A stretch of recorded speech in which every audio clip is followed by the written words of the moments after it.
ایک بادشاہ تھا جس کا بھتیجا ایک بہت ہی مشہور اور طاقتور پہلوان تھا جس کا نام فتح تھا۔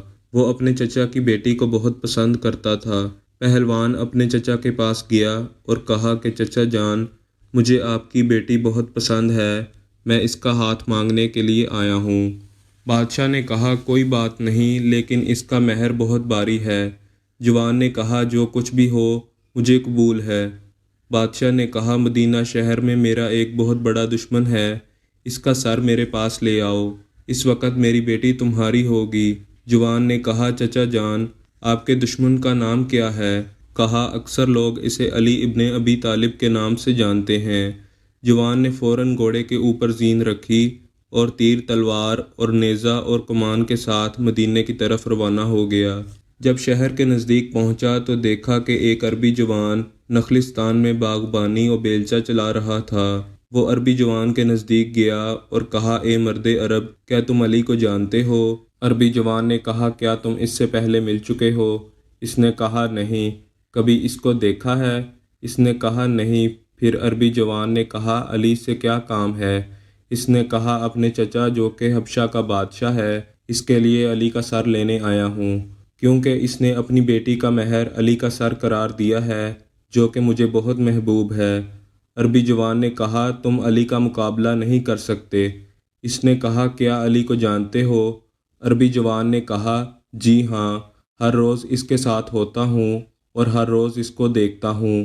اس نے کہا علی کیسی ہیبت رکھتا ہے کہ میں اس کا سر تن سے جدا نہیں کر سکتا۔ عربی جوان نے کہا میرے قد جتنا اس کا قد ہے اور جسامت بھی میرے اندازے کے مطابق ہے۔ اس نے کہا اگر تمہاری طرح ہے تو پھر کوئی مسئلہ نہیں۔ عربی جوان نے کہا پہلے تم مجھے شکست دو، پھر میں تم کو علی کا پتہ بتاؤں گا۔ ٹھیک ہے، ایک کام کرو، تم پہلے مجھ سے لڑو، اگر جیت گئے تو علی سے مقابلہ کر لینا، کیونکہ علی کا پتہ اس وقت صرف میرے علاوہ اور کوئی نہیں جانتا۔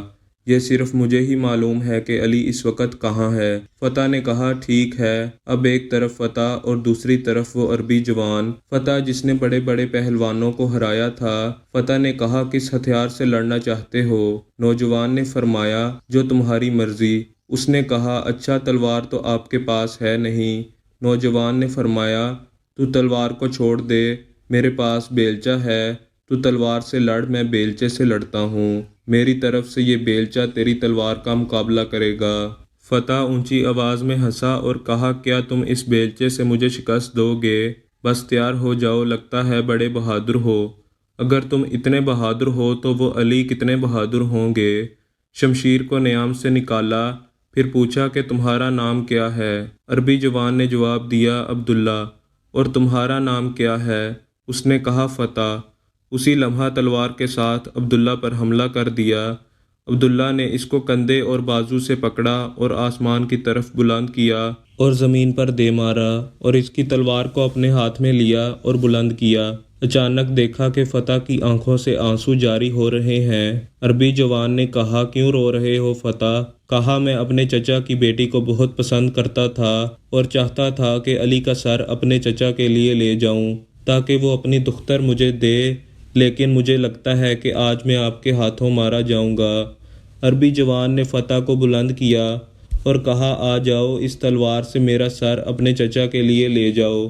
اس نے پوچھا تم کون ہو؟ عربی جوان نے فرمایا جس علی کو تم ڈھونڈ رہے ہو میں ہی اسد اللہ غالب علی ابن ابی طالب ہوں۔ اگر میرے سر کی وجہ سے خدا کے بندوں میں سے کسی کا دل شاد ہوتا ہے تو میں حاضر ہوں کہ میرا سر تمہارے چچا کی بیٹی کا حق مہر ہو جائے۔ فتح زور زور سے رونے لگا اور حضرت علی رضی اللہ تعالی عنہ کے قدموں میں گر کر کہنے لگا اے علی رضی اللہ تعالی عنہ، اتنی مدت کے بعد کوئی رہبر اور رہنما ملا ہے اور میں ایک عورت کی خاطر اس کی گردن اتار دوں؟ یہ نہیں ہو سکتا۔ یا علی رضی اللہ تعالی عنہ، آیا تو تھا میں آپ کو قتل کرنے اور ہرانے، لیکن میں تو خود قتل ہو گیا اور خود ہی ہار گیا ہوں۔ آپ مجھے کلمہ پڑھائیے، میں مسلمان ہونا چاہتا ہوں۔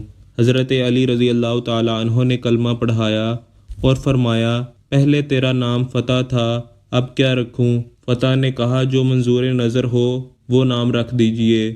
حضرت علی رضی اللہ تعالی عنہ مسکرائے اور فرمایا فتح پہلے تو فتح تھا، آج سے تیرا نام قمبر رکھتا ہوں۔ اور اس طرح فتح قمبر کے نام سے حضرت علی رضی اللہ تعالی عنہ کا غلام ہو گیا۔